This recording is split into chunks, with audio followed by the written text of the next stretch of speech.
Assalamualaikum warahmatullahi ila hadratin Nabi sallallahu alaihi wasallam wa ala alihi wa sahbihi ajma'in syai'u lillahi lana wa lahumul fatihah. A'udzu billahi minasy syaithanir rajim. Bismillahirrahmanirrahim. Alhamdulillahi rabbil alamin. Arrahmanir rahim. Maliki yaumiddin. Iyyaka na'budu wa iyyaka nasta'in. Ihdinas siratal mustaqim. Siratal ladzina an'amta 'alaihim ghairil maghdubi 'alaihim waladdallin. Amin tsumma amin. Alhamdulillahi 'ala ni'amihi adh-dhahirati wal batinah. Qadiman wa hadisa, wassalatu wassalamu ala nabiyhi wa rasulihi Muhammadin wa ala alihi wa sahbihi allazina saru fi nusrati dinihi sayran hasisa wa ala asba'ihim allazina warisu ilmahum wal ulama warasatul anbiya akrim bihim warisan wa mawrusan. Asyhadu an la ilaha illallah wahdahu la syarika lah wa asyhadu anna sayyidana Muhammadan abduhu wa rasuluh. Allahumma salli ala sayyidina wa nabiyyina wa habibina wa syafi'ina wa zukhrina wa maulana Muhammad wa ala alihi wa sahbihi wa man tabi'ahum bi ihsanin ila yaumiddin ay ila qurbi yaumiddin. Amma ba'du. Qala rabbi shrah li sadri wa yassir li amri wahlul 'uqdatam min lisani yafqahu qawli wa saddid lisani wa hdi qalbi bihaqqi jaddina wa maulana Muhammadin sallallahu alaihi wasallam. Allahumma iftah alaina futuhal 'arifin wa faqihna fid din wa 'allimna ta'wila waftah alaina hikmataka wa anshur alaina min khazain rahmatika ya zal jalali wal ikram. Allahumma zakkirna ma nasina wa 'allimna ma jahilna. Rabbana hab lana min ladunka rahmatan wa hayyi lana min amrina rasyada. Allahumma yassir wa la tu'assir rabbi tammim bil khair. Subhanaka la ilma lana illa ma 'allamtana innaka antal alimul hakim. Wala hawla wala quwwata illa billahil aliyyil azim. Wa hasbunallahu wa ni'mal wakil, ni'mal maula wa ni'man nasir. Wa hasbunallahu wa ni'mal wakil, ni'mal maula wa ni'man nasir. Wa hasbunallahu wa ni'mal wakil, ni'mal maula wa ni'man nasir. InsyaAllah wa masya'Allah wa tabarakallah. Kita sambung balik muzakarah kitab Sirus Salikin pada jilid yang ketiga-4, iaitu jilid ketiga lah, pada muka surat pada muka surat 88, muka surat 88. Pada katanya qala Syekhul Muallif al-Alim al-Alama rahimallahu ta'ala wa nafa'ana bi barakati ulumihi fid darain ay fid dunya wal akhirah. Pada katanya musannif Syahdan, kita masih lagi di dalam al-afatu al-khamisatu al-asharatu al-ghibah. Kita masih lagi di dalam bab yang ke-15 pada nak menyatakan, pada nak menerangkan, pada nak menghuraikan kebinasaan, yakni dosa sebab ataupun punca daripada ghibah, mengupak. Sebagaimana dulu kita dah baca dah firman Allah Subhanahu wa taala di dalam suratul Hujurat daripada ayat 10 hinggalah ayat ke-11, iaitu firman-Nya Allah Taala menyatakan wala yaghtab ba'dukum ba'dan, jangan mengumpat oleh setengah kamu akan setengah yang lain. Ayuhibbu ahadukum an ya'kula lahma akhihi maitan, apakah gemar suka bahawa memakan oleh seorang daripada kamu akan daging akhihi, saudara seugamanya, maitan yang mati. Fakarih tumuh, maka benci ia akan minggu itu. Maka pada perbahasan ayat ini kalau kita tengok balik dalam kitab Bidayatul Hidayah, iaitu pada al-faslus salis sudah, pada fasal ataupun pada bab yang ketiga, Imam Ghazali kata wa yakfika Memadalah, cukuplah bagimu. Rajizan, rajiran, sebagai penyakit. Wa yakfika, memadalah, cukuplah bagimu. Zajiran, sebagai penyakit tu, akan sebagai suatu penyakit. Anil ghibati, cukuplah bagimu sebagai penyembuh, pengubat. Wa yakfika zajiran, memadalah, cukuplah bagimu sebagai pencegah. Zajiran, sebagai pencegah. Anil ghibati, daripada penyakit ghibah ni, penyakit mengupat ni. Qauluhu ta'ala, dengan firmannya Allah SWT. Firman tadilah, wala yaghtab ba'dukum ba'dha. Tu kata Imam Ghazali dalam kitab Bidayatul Hidayah dah. Wa yakfika zajiran, memadalah bagimu. Zajiran, sebagai pencegah. Anil ghibah, daripada dosa mengupak, meribah itu.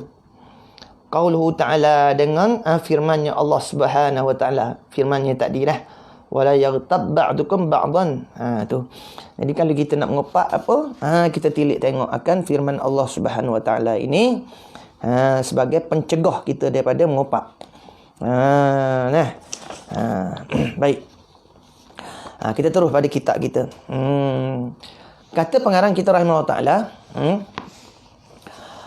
syahdanun, ai hadza syahdanun, bermula ini suatu penyaksian, yakni ta'taqidu biqalbika, mu'tiqadkan dengan hatimu, pegang dengan hatimu sungguh-sungguh, kejap-kejap. Wa tubayyinu, dan mu nyatakan, khabarkan li ghairika, bagi yang lain selain padamu. Pegang kemah-kemah di hati kita dan kita khabar, nyatakan bagi yang selain pada kita.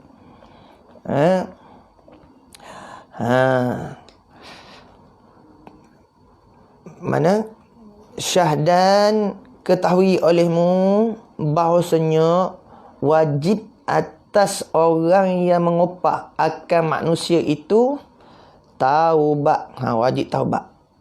Wajib taubat daripada dosanya, serta ia menyesal. Atas yang diperbuatnya akan mengumpat itu. Wajib taubat itu, yakni wajib taubat dengan segera ni. Dosa mengumpat ni wajib taubat dengan segera dah.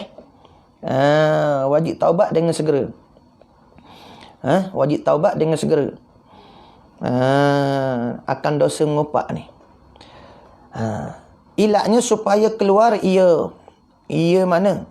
Orang yang mengumpat itu daripada hak Allah Ta'ala. Supaya keluar daripada hak Allah Ta'ala, mana kita lepas daripada hak Allah Ta'ala. Iaitu apa? Taubat itu hak Allah Ta'ala. Taubat daripada mengumpat itu iaitu hak Allah Ta'ala. Kerana dengan firmannya tadilah. Cuma ada sedikit khilaf ulama. Masalah bertaubat mengupak ghibah ni dosa kecil ke dosa besar? Haramkah dia? Adapun perkataan Imam Qastalani dalam Isyaratul Sari, dalam kitab dia yang bernama Irsyad As-Sara, dalam kitab nama Irsyadis Sari, ditegah syarak akan kita mengupak seseorang itu akan sebagaimana tegah yang haram dengan ittifaq ulama. Kata Imam Qastalani, dengan ittifaq ulama semuanya. Tetapi adakah mengupak itu dosa besar ataupun dosa kecil? Kata Imam Nawawi dalam Rawdah, menurut bagi Imam Rafi'i iaitu dosa kecil. Dosa kecil. Tapi kalau kita tilik tengok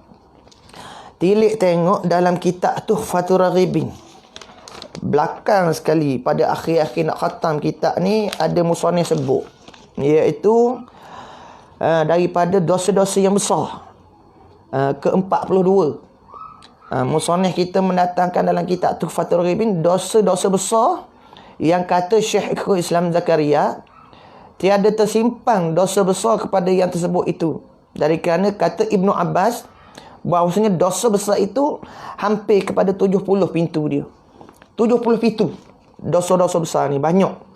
Tapi dalam kitab Tuhfatul Raghibin ada sebut hanya sekadar 42. Yang akhir sekali dia sebut 42 dosa besar tu, iaitu dia sebut dosa ghibah, dosa mengupak.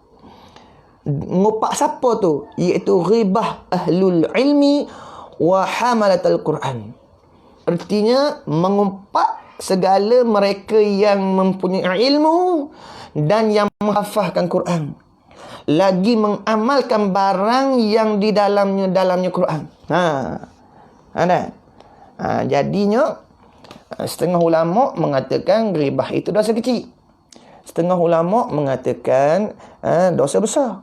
Tapi ittifaq ulama mengatakan dosa besar tu apabila kita mengumpat, meribah akan ahlu ilmi dan juga orang yang menghafal Quran.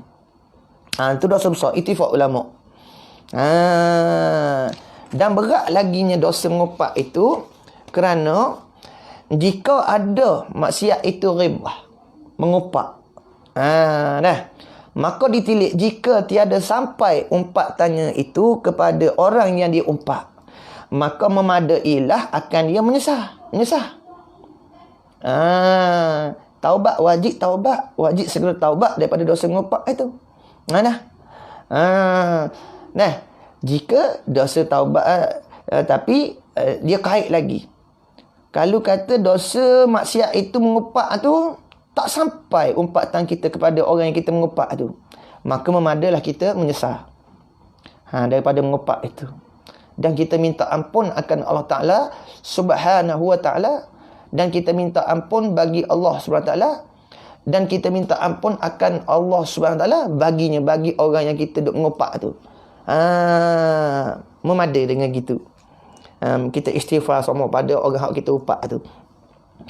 Tapi dia kait lagi, dan jika sudah sampai umpatannya itu kepada orang yang diumpatnya, makna kita duk mengumpat seorang, maka umpatan itulah sampai kepada dia dan dia telah marah, dia telah benci akan perkara tu, maka disyaratkan pula serta yang demikian itu minta halal, kena minta halal, wajib kena minta halal, minta redha.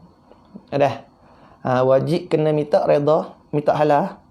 Kalau tak siapa lagi memadai, kita menyesal, kita taubat, menyesal, dan kita minta ampun akan Allah Ta'ala bagi orang yang kita umpat tu. Tapi kalau kata sudah sampai, wajib kena minta halal. Dia kait lagi, dan jika tiada diperoleh dah minta halal kepada kepada orang yang kita umpat tu, sebab tak boleh nak minta halal tu, sebab matinya atau sangat sukar, sebab ghaibnya hilang, tak tahu duduk mana. Maka wajib atasnya satu lagi wajib pula orang mengumpat tu minta ampun kepada Allah Subhanahu wa Ta'ala, dan tiadalah memadai dihalalkan oleh warisnya orang yang diumpat tu daripadanya ghibah, daripada mengumpat tu. Sebab tu dosa ghibah ni berat sangat. Kenapa? Waris tak boleh nak wihalah.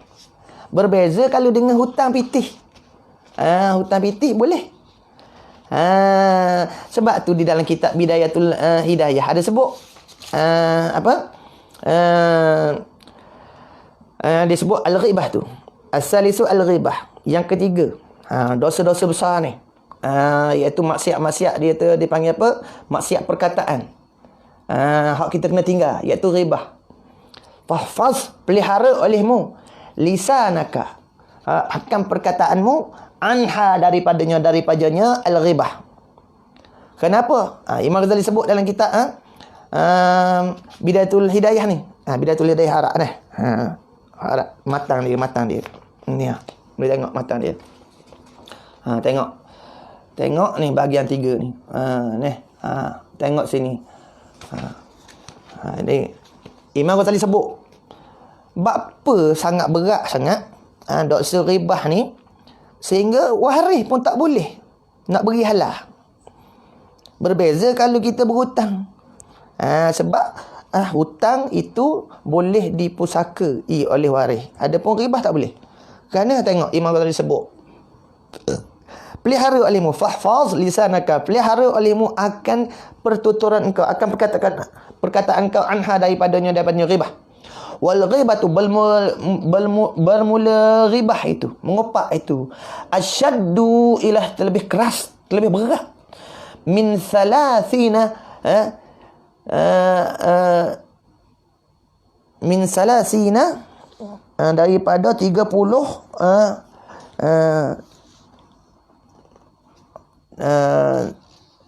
zanyatan fil Islam, daripada 30 dosa zina di dalam agama Islam. Berat berat lah. Berat sangat. Dah berat. Dah. Zaniyatin. Wal ghibatu ashaddu min thalathina zaniyatin fil Islami. Terlebih berat zaniyah. Terlebih berat dosa ghibah tu daripada 30 dosa zina di dalam Islam. Kazalika warada fil khabari, demikian itulah yang telah datang warid pada khabar, yakni pada hadis.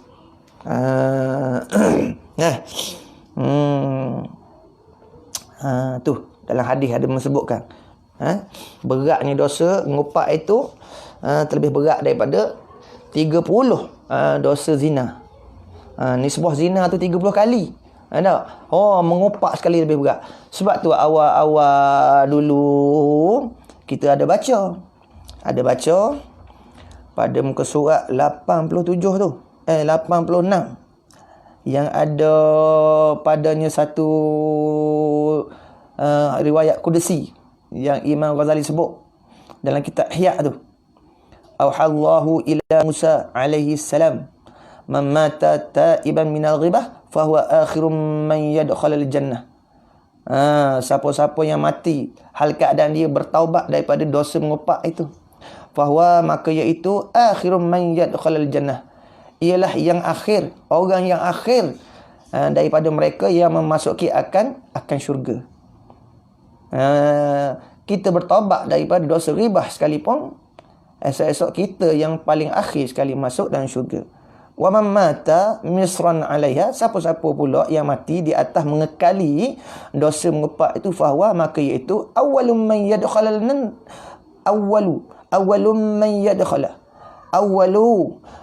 yadkhulun nar, iaitu ialah yang awal-awal, orang yang awal-awal daripada mereka-mereka yang memasuk ia akan neraka, yang masuk ia akan neraka. Berat dosa ribah tu, dosa mengopak tu. Berat. Kerana itulah kerana itulah kita kena tinggal perbuatan mengopak ni. Wajib segera bertaubat daripada mengopak ni, supaya keluar ia, makna lepas kita daripada hak Allah Ta'ala, supaya lepas kita daripada hak Allah Ta'ala. Kemudian maka ia meminta halalkan daripada orang yang diumpatnya itu. Wajib kena minta halal. Daripada orang kita umpat tu. Wajib tu sebutlah tadilah. Jika umpatan tu telah sampai kepada orang yang kita umpat tu, wajib kita minta halal, minta redha dia, minta dia apung. Kalau kata tak sampai lagi, memadalah kita menyesal daripada dosa mengumpat tu, minta ampun akan Allah Ta'ala dan minta ampun bagi orang kita umpat tu. Dan selagi tiadalah memadai dihalalkan oleh warisnya daripada mengumpat. Maknanya kalau esok-esok kita pergi minta ampun dengan waris dia, misal kata pok ayah dia kita mengumpat, pok ayah seorang-seorang tu, ayah mak dia meninggal dah, kita pergi minta halangan anak dia, tak memadai. Kata musannif dalam kitab Tuhfatur Raghibin, tak memadai. Sebab tu kena jaga-jaga sangat tu. Tu berat sangat dosa ribah tu. Kerana kalau waris dia nak bagi hapung pun tak boleh. Berbeza kalau kita berhutang. Kita berhutang dan waris dia bagi halal, tak apalah. Minta halah daripada orang yang diumpatnya itu. Ilaknya supaya keluar ia daripada dosanya pada hak orang yang diumpatnya itu. Supaya lepas kita bersakut dengan hak anak Adam. Hak Allah Ta'ala lepas dah, iaitu taubat. Hak anak Adam tu so lagi kena pergi minta halah. Inilah yakni taubat. Wajib segera daripada taubat. Taubat wajib segera taubat daripada dosa mengupak itu, dan minta halalkan daripada orang upak tu atas kau yang muktamad. Atas kau yang muktamad, itu kau yang dipegangi. Dalam fiqh, dalam bab fiqh tu. Dan kata Hasanul Basri rahimahullahu ta'ala, memadalah bagi orang yang mengupak itu, apa memada? Taubat daripada dosanya, dosa mengupak, serta menyesal, dan serta mengucap istighfar akan Allah Ta'ala, dan minta ampun, menuntut keampunan daripada Allah Ta'ala, dan tiada berkehendak kepada minta halalkan daripada orang yang diumpatnya itu. Itu kata Hasan Basri. Tu ada khilaf ulama sikit. Mujur ada khilaf ulama. Ikhtilaful ummati ayyil mujtahidin rahmat. Ni jadi rahmat. Kalau mana muafakat belaka, ijma' belaka, kena minta halah, tak nyanyi. Mujur ada khilaf ulama rahmat. Mana kata Hasan Basri memada. Kita bertaubat, menyesal dan minta istighfarkan akan Allah Ta'ala.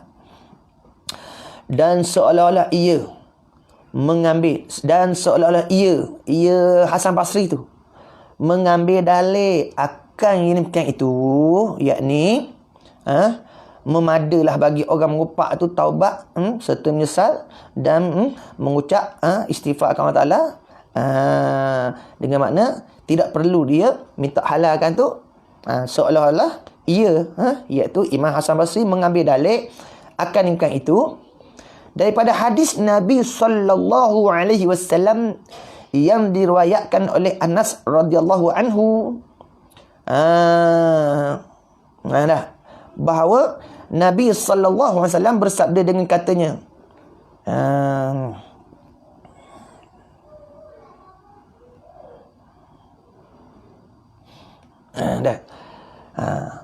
kafaratun man yaghtabatahu an tastaghfir lah.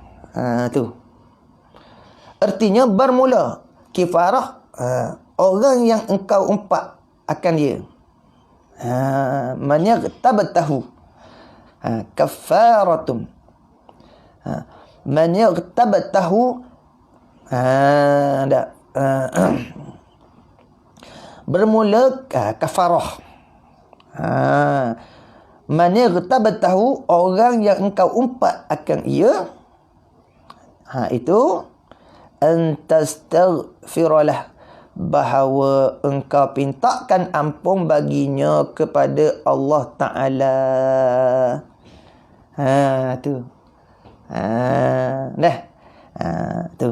Itulah kata seolah-olah ia Imam Hasan Basri mengambil dalil akan yang demikian itu, mana memada dosa mengupak itu taubat daripada dosa serta menyesal, mengucap istighfar bagi orang yang kita umpatkan tu.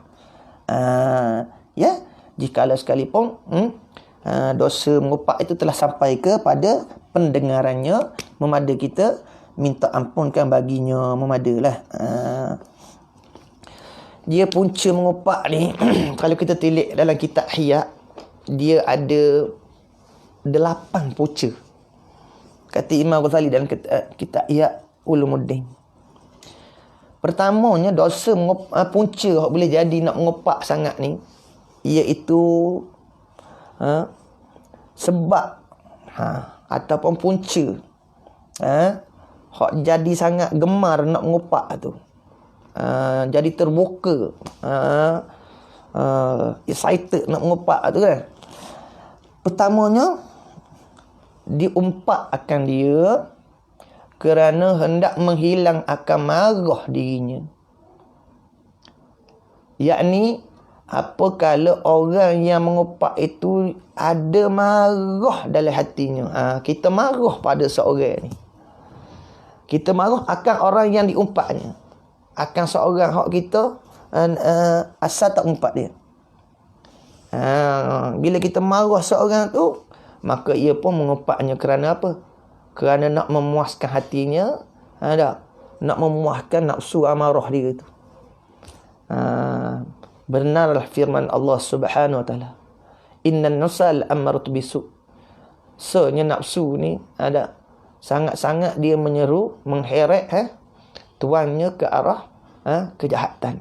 Iaitu pertama sekali kejahatan mengupak. Apabila kita ada dalam hati kita ni perasaan marah kepada seorang, jadi nak memuaskan hati kita, punca pertama, sebab pertama yang sangat boleh jadi mengupak tu kerana ada marah dalam hati akan seorang. Yang keduanya, kata Imam Ghazali lagi dalam kitab Ihya Ulumuddin, sebab atau punca yang boleh menjadikan seorang tu jatuh dalam dosa mengupak tu, iaitu menurut perbuatan taulan-taulan. Gitu ikut area perangai saing-saing. Dan supaya artis lah ni untuk pakat mengopak sama-sama dia, sebab itu salah satunya ada marah, keduanya hak lain tak ada marah tapi duk turut perangai peseng saing-saing. Bapa tu duk turut ikut perangai saing-saing kerana bersuka-suka dengan dia mengopak, jadi suka, jadi sukaria, jadi seronok, jadi happy, jadi satu entertainment pula mengopak ni, hiburan. Jadi bersuka-suka dengan dia, dengan mengopak tu, dengan menyebut-nyebutkan kekejian orang, dan bersuka-suka dengan mempertawakannya, mempertawanya kat orang lain tu. Jadi hiburan pula. Tambah-tambah time-time PKP ni tak, mengopak sedap sangat. Yang kedua, punca jadi mengopak tu kerana terikut-ikut dengan perbuatan taulan. Jadi bertolong-tolong mendatangkan keji atas kata keji lagi. Jadi bertolong-tolong, hak ni kata keji lagu ni, hak nu tambah lagi, tambah lagi. Tu punca yang kedua jadi mengopak tu, kata Imam Ghazali dalam Ihya. Tu. Jadi bertolong-tolong pula di atas menambahkan perkataan keji tu, tambah lagi. Hak nu kata lembu cocok hidung, hak ni kata bodoh 10 lembu pula. Bengong, sebagainya lah. Tu dah. Jadi mengopak tu, yang kedua puncanya yang menjatuhkan seorang dalam mengopak itu kerana turut jejak lakar saing, terpengaruh dengan rakan sahabat. Sebab itulah kita ni tak dapat kemanisan iman, tak dapat kemanisan ibadah selagi mana kita tak tinggal akan rakan taulan yang fasik. Kita bersobah dengan rakan taulan yang fasik. Yang ketiganya pula, kata Imam Ghazali lagi dalam kitab Ihya Ulumuddin, iaitu punca sebab yang nyata yang menyebabkan seorang tu jatuh dalam dosa mengopak tu, iaitu mengopak tu kerana ada rasa dalam hatinya akan orang hak diumpak tu.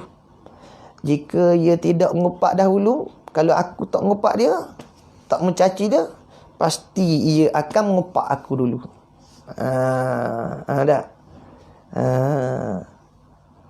Dah. Gitu. Mari dalam hati, dia ni kalau aku tak mengopak dia ni, tak viral dia ni, dia viral aku dulu ni. Dah. Punca jatuh seseorang tu dalam mengopak kerana apa? Mari buruk sangka. Mari buruk sangka, mari rasa dalam hati dia kalau orang hak aku umpak ni, kalau aku tak mengopak dia dulu, tak mencaci dia dulu, pasti ia dulu akan mengopak aku. Dia dulu akan viral aku. Yang ketiga tu, mana ada su'uzan. Sebab tu Allah Ta'ala sebut Dalam suratul Hujurat lah ayat 10, sebelum Allah Taala nak menyatakan wala yaghtab ba'dukum ba'dha. Allah Taala sebut dah. Ijtanimu katsiran minadh-dhanni. Tinggal olehmu, jauhi oleh sekalian kamu wahai orang-orang beriman, katsiran minadh-dhanni, akan kebanyakan daripada bersangka-sangkaan buruk tu. Inna ba'dadh dhanni ismun, sesungguhnya setengah daripada sangka-sangka buruk itu dosa. Sangka buruk mana? Sangka buruk lagu ni. Sangka buruk. Orang ni kalau kita tak ngopak dia, tak viral dia dulu, dia viral aku dulu ni. Jadi kita nak mengambil kesempatan nak menyatakan tentang kekejian, tentang keaib orang lain, biar kita dulu nyatakan. Mari sangka buruk. Yang ketiga, punca hak jadi jatuh dalam dosa mengopak. Yang keempatnya, kata Imam Ghazali, punca ataupun sebab yang boleh menyebabkan seorang tu jatuh dalam dosa mengopak tu, iaitu orang yang diumpak itu mau lepas diri, mahu lepaskan dirinya daripada barang yang dikejinya. Dia pun langsunglah diumpaknya dan disebutnya orang yang bersifat dengan barang yang dikejinya itu. Misalnya seperti kata lagu ni, bukannya aku berkata si anu jahat, Muhammad yang mengatakan si anu jahat atau sebagainya. Bisa gitu. Bukan aku kata dia tu gini-gini. Orang ni dia nak lepas diri dia. Dia nak melepaskan diri dia. Bila dia nak melepaskan diri dia, daripada bahawa terlihat diri dia tu yang mengopak, maka dia sandarkan orang lain. Maka dia sandar kepada orang lain. Bukan aku kata dia tu gitu-gitu tu. Si anu si pulang tu hak kata gitu. Tu yang keempat. Sebab seseorang ataupun punca yang nyata seseorang tu jatuh dalam dosa mengopak. Kerana apa? Nak melepaskan diri dia daripada kekejian ataupun sifat hak buruk ada di diri dia. Yang kelimanya, kata Imam Ghazali, sebab ataupun punca yang menyebabkan seorang tu jatuh dalam dosa mengopak tu, iaitu kerana ia mahu mempermegah diri, nak megah diri, nak bermegah dirinya, lalu diumpaknya orang lain.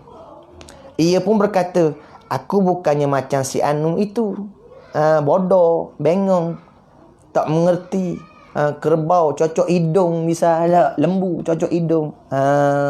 Ini ini hak bermegah-megah ni, ya, Imam Ghazali sebut juga anwa'ul ghibah, sebahagian daripada dosa-dosa cabangan-cabangan mengopak. Imam Ghazali sebut juga.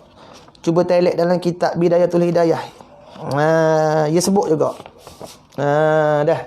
Imam Ghazali sebut juga, iaitu wa iyyaka wa ghibatal qura'il mura'ina. Takut olehmu, jaga-jaga olehmu akan ghibah al-qurra'il mura'ina. Al-qurra'il mura'ina dipanggil. Apa tu? Jaga-jaga oleh kamu. Jauhilah oleh kamu daripada cara umpatan ulama. Dia panggil cara umpatan ulama. Kinayah lah, mengumpat cara kinayah. Yang kelima ni banyak pada jatuh pada alim ulama, orang-orang alim.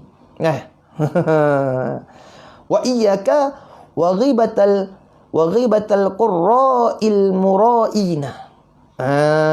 Apa makna? Jauhi oleh kamu akan umpatan ulama, akan umpat hak cara peseng ulama yang berpura-pura. Apa tu? Wahwa, iaitu an tufahimal maqsuda min ghairi tasrihin, iaitu umpatan yang kamu fahami tanpa menggunakan bahasa yang soreh, dipanggil kinayah. Umpatan hak cara kinayah. Min ghairi tasrihin. Fataqulu, Maka engkau kata, contohnya lah, contohnya lah, tu. Aslahullah, mudah-mudahan Allah membaikkan halnya. Faqad sa'ani wa ghammani. Maka sesungguhnya maka sesungguhnya sa'ani, aku tertekan, wa ghammani, dan aku berduka cita, min ma jara alaihi, apa yang berlaku atasnya, ma jara alaihi. Faqad sa'ani, sesungguhnya aku tertekan, wa ghammani, dan aku berduka cita, ma jara alaihi, apa yang berlaku ke atasnya. Tu satu. Satu rupa dia panggil mengupak yang tidak soreh, mengupak kinayah. Yang ni berlaku banyak berlakunya, dia panggil kepada para ulama yang berpura-pura. Berpura-pura dah. Umpatan ulama yang berpura-pura, dia panggil alim ulama yang berpura-pura. Fa nas'alullah ta'ala, maka aku memohon akan Allah Ta'ala yuslihana wa iyyahu, bahawa memperbaiki Allah akan kami, wa iyyahu, dan akan ia. Tu kata-kata tu. Kata-kata tu dah. Kata Imam Ghazali, fa inna, maka sungguhnya hadza jama'a baina khabithaini. Ini menghimpunkan, ini kata-kata ni menghimpunkan ada. Kerana sesungguhnya ini perkataan seperti ini telah menghimpunkan dua keburukan. Jamaah baina khabithaini, telah menghimpunkan dua keburukan. Ahaduhuma, bermula salah satu daripada keduanya, iaitu al-ghibatu iza hasala bihi at-tafahum, iaitu mengumpat apabila hasil dengannya faham. Pertama, mengumpat tu kerana maksudnya dapat difahami dengan jelas. Masuk dipahami, dapat dipahami dengan jelas. PhD tu guna-guna dah. Faham maksud tu. Keduanya, wal akharu tazkiyatun nafsi, membersihkan dan memuji diri. Wassana'u 'alaiha, dan tazkiyatun nafsi, membersihkan diri. Wassana'u 'alaiha, dan mensucikan dia atasnya diri. Bitaharruji, mana dengan cara menyalahkan orang lain. Bitaharruji wassalahi, dengan cara kita menyalahkan orang lain. Dengan cara kita menyalahkan orang lain, dan mengelokkan diri kita, dan memegahkan diri kita, membanggakan diri kita. Lagi dia kata, walakin in kana maqsuduka min qaulika, akan tetapi jika tujuan kata-katamu tu aslahullahu ta'ala ad-du'a fad'u lah fi sirri, tapi jika adalah kata-katamu tu, maksud daripada kata-katamu itu, kata-kata mana? Aslahullahu ta'ala, mudah-mudahan membaiklah oleh Allah Ta'ala akan dia tu. Ad-du'a, iaitu sebagai doa. Fad'u lahu, makna ketika fad'u lahu, engkau berdoa dengannya, baginya tu fisiri, pada ketika engkau berseorangan di fisiri, pada sunyilah, fisiri, dalam kesunyian sendirian dah. Jadi bila begitu, wa ini tamamta bisababihi, wa in tamamta bisababihi fa'alamatuhu annaka la turidu fadihatahu wa izhara aibihi. Dan sekiranya kamu susah hati dengan sebab perbuatannya, maka tandanya kamu tidak suka membuka keaibannya di hadapan orang lain. Tu tanda dia. Susah hati. Wa in tamamta bisababihi fa'alamatuhu. Dan jika mu susah hati dengan sebab perbuatannya, fa'alamatuhu, maka tanda alamatnya, maka tanda alamatnya annaka la turidu fadihatahu wa izhara aibihi. Kalau tanda kita tu susah hati dengan sebab perbuatannya tu, maka tandanya mu tidak suka nak membuka keaibannya di hadapan orang lain. Tu tanda dia. Kalau kita susah hati dengan sebab perbuatan dia tu, kita tak buka aib dia, bahkan kita berdoa dia secara sir.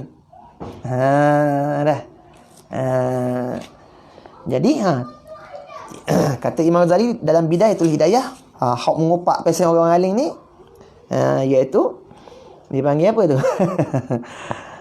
Dipanggil apa? Iaitu al-qurra'il mura'ina. Tu dipanggil apa?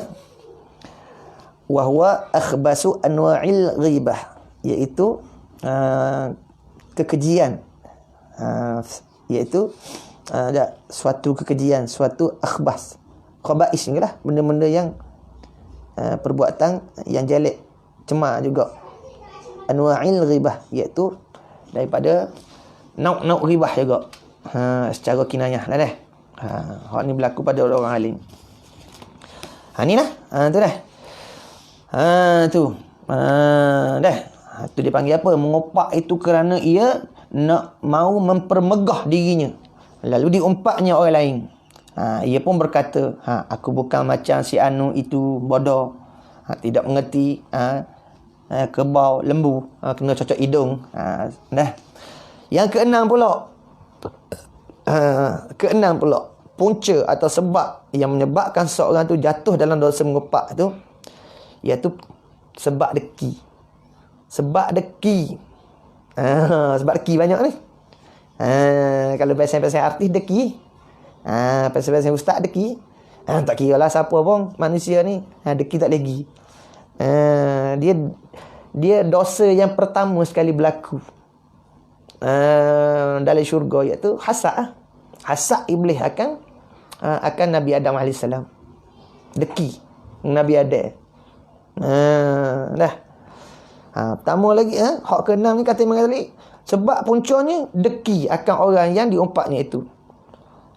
Seperti misal kata dia katanya, apa guna dihormatkan orang rupa tu, nak hormat gapo orang tu, akhlak abu tak ada, jahil tuki, baca kitab abu terabur misal kata, tu apa guna berkawan dengan orang rupa itu buruk. Sayang apa gak dengan orang hitam belegel tu, duk pakai kain pelekak semua, piyah sama kepala, jumuk, misal kata, kotor misal kata, dan miskin dan sebagainya lah. Tu mengopak tu sebab deki. Keenam. Yang ketujuhnya kata Imam Ghazali lagi, sebab atau punca yang menyebabkan seorang tu jatuh dalam dosa mengopak, iaitu apa? Kerana mahu suka tertawa. Sebab nak suka, nak tertawa, nak buat tertawa, nak suka je. Maka dia sebut si anu itu capek, nak buat suka lawak, nak buat suka tertawa, hiburan. Tu kepala besar. Dia tu kepala besar. Dia tu telinga capang. Dia tu kecok. Dia tu mata juling. Ataupun si anu tu bila bercakap, cukup herok mulut dengan Dengan apa? Dengan luah mulutnya. Mata macam mata kebal. Bisa kata dah. Kecek lagu tu apa? Bera suka dah. Bera suka dah. Bera tertawa. Dah. Bisa kata. Pakat-pakat bera tertawa. Hak ke-8-nya punca. Atau sebab yang menyebabkan jatuh seseorang tu di dalam mudah jatuh dalam dosa mengupak itu kerana apa? Mengupak tu kerana nak memperleceh dan nak ejek-ejek.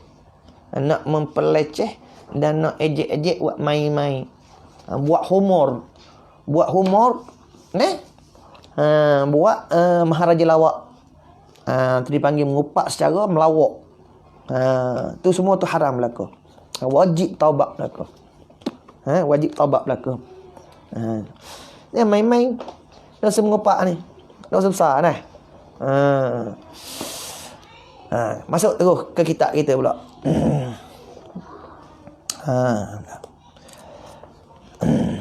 Dan lagi kata Mujahid, kafaratun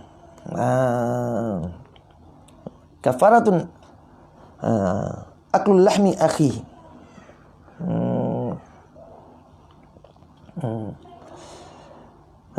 Kafaratun akilul lahmi akilul lahma akhik.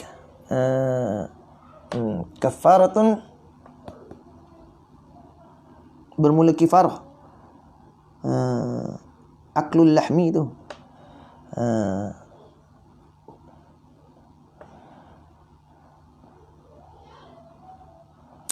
kafaratun aklul lahmi akhika an tuthanna alaihi wa tad'u lahu bil khairi.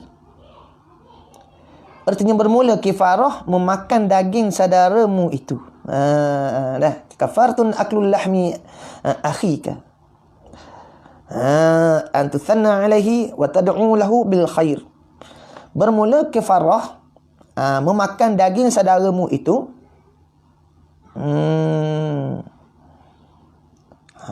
bahawa engkau puji atasnya, sebut baik atasnya, dan engkau doakan baginya saudaramu itu dengan kebajikan dan murak, yakni bermula murak yang dikehendaki dengan kata makan daging situ, iaitu mengupak akan dia. Tu murak kata aklul lahmil akhi tu. Itu mengupak akan dia. Dan kata Sayyidi Ali al-Khawasi rahimahullah ta'ala, mimma yuwaqqiful murid anit taraqi wallahu ta'ala alam. Berarti itulah, insya-Allah sambung insya-Allah dah. Aqulu qawli hadza wa astaghfirullah li wa lakum wa lisairil muslimina wal muslimat wal mu'minina wal mu'minat fastaghfiruhu innahu wal ghafurur rahim. Subhanaka